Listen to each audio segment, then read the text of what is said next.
दोस्तों, अगर मैं आप लोगों से पूछूं कि हमारा देश कैसे आगे बढ़ सकता है तो आप लोग कहेंगे कि सर लीडर्स चाहिए हमारे देश को।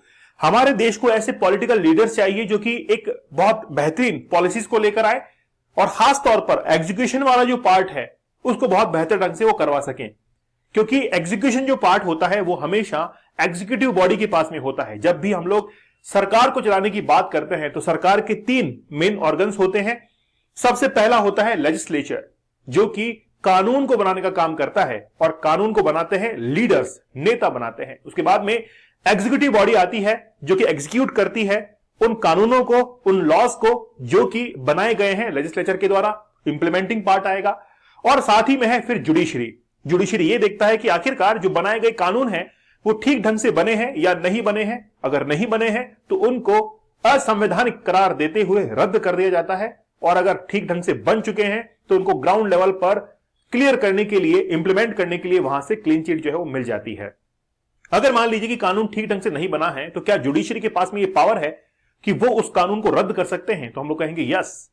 99th जो कॉन्स्टिट्यूशनल अमेंडमेंट था उसको रद्द कर दिया गया था, कैंसिल किया गया था जुडिशरी के द्वारा, क्योंकि उस समय एनजेएसी का गठन करने का प्रावधान था, नेशनल जुडिशरी अपॉइंटमेंट कमीशन, लेकिन वापस से कॉलेजियम जो सिस्टम है उसको अपनाया गया। मैं इतनी बात क्यों कर रहा हूं आपसे? क्या बताना चाहता हूं?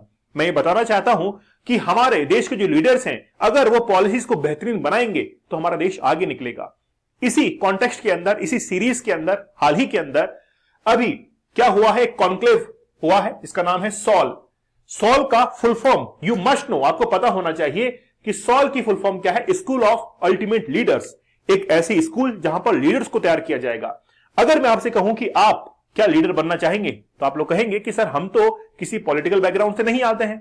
कोई बात नहीं, आप पॉलिटिकल बैकग्राउंड से नहीं आते हैं तो मैं आपको एजुकेट करूंगा, मतलब मैं नहीं करूंगा, इसके लिए एक इंस्टीट्यूशन है वो आपको एजुकेट करेगा और आप एक बेहतरीन लीडर जो है वो बन सकते हैं। मोदी जी ने यह कहा है कि अगर मुझे देश के बेहतरीन 100 लीडर, 100 लीडर अगर मिल जाए तो मैं देश को बहुत आगे पहुंचा दूंगा। लेकिन मोदी जी ने साथ में यह भी कहा कि यह कथन, यह स्टेटमेंट मेरा नहीं है, यह है स्वामी विवेकानंद का। स्वामी विवेकानंद ने कहा था कि अगर हम लोग 100 लीडर्स को साथ में लेके आए तो हमारा देश बहुत आगे बढ़ सकता है। तो चलिए, न्यूज क्या है? इंपॉर्टेंट स्टेप टुवर्ड विकसित Bharat, PM Modi inaugurate SOUL conclave. तो ये सॉल कॉन्क्लेव क्या है? School of ultimate leaders. इसके लिए हाल ही में जो भारत मंडपम है दिल्ली के अंदर, वहां पर इनॉग्रेट किया गया है। और इनॉग्रेशन के अंदर कौन शामिल हुए? भूटान के प्रधानमंत्री जो कि यहां पर आए थे, उन्होंने इस इनॉग्रेशन के अंदर शिरकत की। खास दिन था, क्यों? क्योंकि इनका जन्म दिवस था, अवतरण दिवस इस दिन था इनका, और इस दिन ये भारत के साथ में थे। चलिए बात करते हैं बड़े विस्तार से। देखिए, prime minister Narendra Modi inaugurates the first school of ultimate leaders, यानी कि मैंने भी पहली बार इसके बारे में सुना है कि ऐसा भी कोई स्कूल जो है वो वाकई में काम कर रहा है इस तरीके से। Leadership conclave 2025 at Bharat Mandapam, New Delhi. तो लीडरशिप को एनहेंस करने के लिए एक नया इंस्टीट्यूशन जो है वो अब काम करेगा। Addressing an audience to distinguished leader and young visionaries, यानी कि जो नए युवा जो है उनको क्या करने के लिए, डेवलप करने के लिए ये किया गया है। जब हमने देखा कि मोदी जी ने बहुत सारे ट्वीट्स जो है वो कर रखे हैं, इसमें सबसे पहले उन्होंने इस चीज के बारे में बताया कि किस तरीके से सोल लीडरशिप जो कॉन्क्लेव है इसको दिल्ली के अंदर उद्घाटन किया गया है। और फिर कह रहे हैं कि स्कूल ऑफ अल्टीमेट लीडरशिप से ऐसे लीडर निकलेंगे जो देश ही नहीं बल्कि दुनिया के संस्थानों में हर क्षेत्र में अपना परचम लहराएंगे। लेकिन ये कैसे संभव हो पाएगा? क्या वाकई में ऐसे एजुकेट हम लोग कर पाएंगे? आज भारत एक ग्लोबल पावर हाउस के रूप में इमर्ज हो रहा है और ये मोमेंट, ये स्पीड और तेज हो हर क्षेत्र में, इसके लिए वर्ल्ड क्लास लीडर्स जो है वो आए, इंटरनेशनल लीडरशिप हमारे पास में हो। लेकिन ये होगा कैसे? अभी मैं आपको बताता हूं कि कैसे संभव है, क्या स्ट्रेटेजी है सरकार की जिसके थ्रू ये आगे निकलना चाहते हैं। हमें ऐसे लीडर्स बनाने होंगे जो ट्रेंड बनाने में नहीं, ट्रेंड सेट करने के लिए काम करे। फ्यूचर लीडरशिप में विकसित भारत के निर्माण के लिए जरूरी स्टील स्पिरिट और जरूरी दोनों पैदा करने की सॉल का उद्देश्य होना चाहिए। मतलब स्कूल ऑफ अल्टीमेट लीडर्स, आखिरकार उसके लिए क्या विजन है, क्या मिशन है और क्या वैल्यूज हैं? तो विजन तो यह है कि cultivate authentic leader to advance public good. अगर पब्लिक पॉलिसीज को अच्छा बनाना है तो ऑथेंटिक जो लीडर्स हैं उनको कल्टीवेट करना पड़ेगा। मिशन है कि एक्सपीरियंस, वैल्यूज, फेलोशिप्स एंड जो क्यूरियोसिटी होती है उसको एडवांस लेवल पर लेके जाएं और हम लोग लीडर्स को प्रमोट करें। वैल्यूज क्या है? सबसे पहले एक्सीलेंस है जिसको उत्कृष्टता हम लोग कहते हैं, इंटीग्रिटी, सत्यनिष्ठा, बेहतरीन तरीके से हम लोग सत्य के साथ में काम करें और लोगों का भला हो। इसीलिए आज हम लोग जब भी इंडियन पॉलिटी के अंदर पढ़ते हैं, इंडियन पॉलिटी के अंदर पढ़ा जाता है एक टॉपिक जिसको हम लोग कहते हैं DPSP, directive principle of state policy, जिसका काम है कि जो पब्लिक वेलफेयर स्टेट है उसका निर्माण करना। इसीलिए वहां पर एक्सीलेंस और इंटीग्रिटी और अल्ट्रिज्म जो है इसकी जरूरत पड़ेगी, उत्कृष्टता, सत्यनिष्ठा और सेवा की जो है वो जरूरत पड़ने वाली है। लेकिन ये कैसे संभव हो पाएगा? ये संभव हो पाएगा किसके थ्रू? सोल के थ्रू। एक्चुअली में क्या है सोल? है क्या सोल? एक प्रोग्राम है, school of ultimate leaders. Ahmedabad के अंदर, गुजरात में अहमदाबाद में एक इंस्टीट्यूशन जो है वो स्थापित किया गया है। उस इंस्टीट्यूशन के अंदर ऐसे स्टूडेंट्स को पढ़ाया जाएगा जो कि पॉलिटिकली अपना करियर बना सकते हैं और डायनेमिक करियर को देखते हैं, डायनेमिक करियर जो है वो बना सकते हैं इन टर्म्स ऑफ पॉलिटिकल। तो when will the institution formally open to student, मतलब ये कब से ओपन हुआ है? तो रिसेंटली नरेंद्र मोदी ने इसका उद्घाटन किया है 21 फरवरी को, और उसके बाद में ये प्रोग्राम जो है वो शुरू हो चुका है। तो यंग एस्पिरेंट्स जो है वो इसमें पार्टिसिपेट कर सकते हैं और लगभग ये पूरा का पूरा जो कैंपस है ये 20 एकड़ के अंदर फैला हुआ है। ठीक है, मार्च 2027 तक ये टारगेट हासिल करना है कि 100 लीडर्स, बेहतरीन नेशनल और इंटरनेशनल लीडर जो है वो वहां पर बनाए जाएं। लेकिन इसके अंदर कौन एडमिशन ले पाएगा, क्या प्रोसीजर होगा, कितनी फीस लगेगी, वो भी हम लोग देख लेते हैं। तो who can apply to SOUL, आखिरकार कौन अप्लाई कर सकता है? ठीक है, how will students be selected, कैसे स्टूडेंट सिलेक्ट होंगे?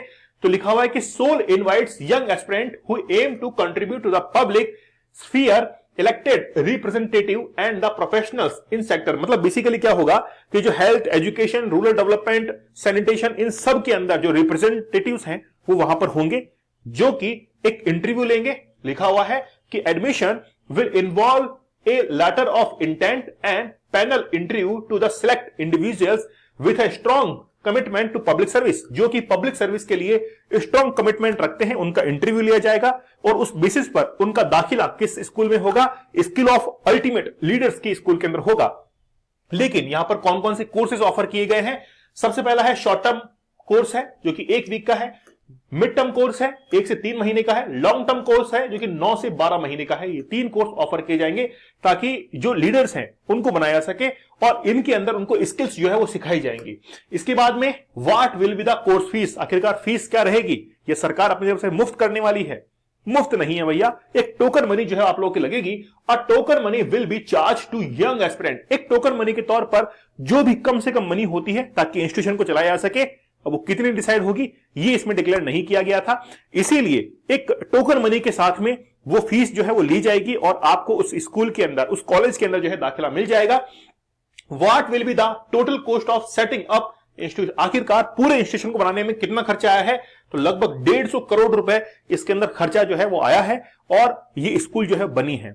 मेरे हिसाब से कि पूरे भारत के अंदर एकमात्र ये स्कूल होने वाली है जहां पर जो यंग लीडर्स हैं उनको तैयार किया जाएगा, उनको कल्टीवेट किया जाएगा।